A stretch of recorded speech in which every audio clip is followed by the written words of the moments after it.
Today, the greatest risk of global catastrophe doesn't look like this. Instead, it looks like this.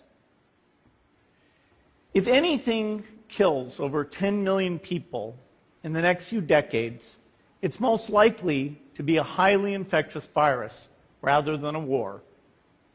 Not missiles, but microbes. Now, part of the reason for this is that we have invested a huge amount in nuclear deterrence. But we've actually invested very little in a system to stop an epidemic.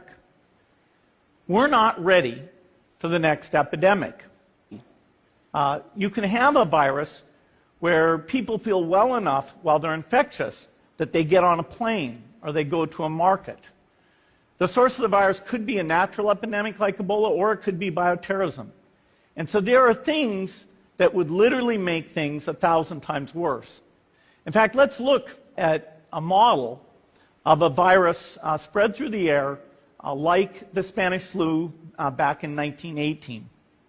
So here's what would happen. It would spread throughout the world very, very quickly. And you can see there's over 30 million people die from that epidemic. So this is a serious problem. We should be concerned. But in fact, we can build a really good response system.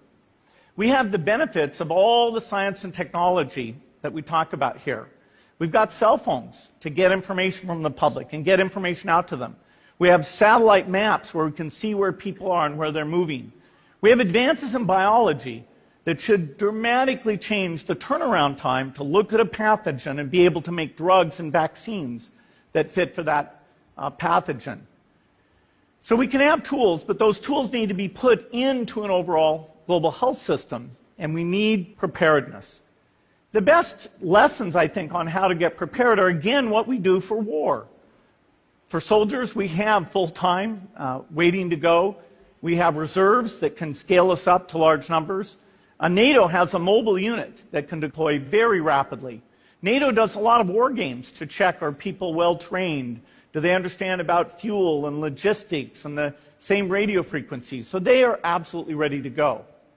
So those are the kinds of things we need to deal with an epidemic.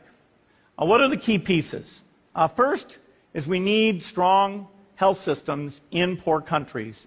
That's where mothers can give birth safely, kids can get all their vaccines, but also where we'll see the outbreak very early on.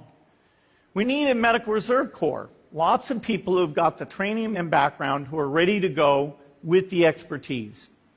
And then we need to pair those medical people with the military, taking advantage of the military's ability to move fast, do logistics, and secure areas. We need to do simulations, germ games, not war games, so that we see where the holes are. The last time a germ game was done in the United States was back in 2001, and it didn't go so well. So far, the score is germs 1, people 0. Finally, we need lots of advanced R&D in areas of vaccines and diagnostics. There are some big breakthroughs, like adeno-associated virus, that could work very, very quickly.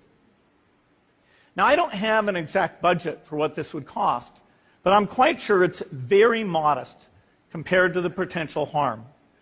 The World Bank estimates that if we have a worldwide flu epidemic, global wealth will go down by over $3 trillion, and we'd have millions and millions of deaths. These investments offer significant benefits beyond just being ready for the epidemic. The primary health care, the R&D, those things would reduce global health equity and make the world more just as well as more safe. So I think this should absolutely be a priority.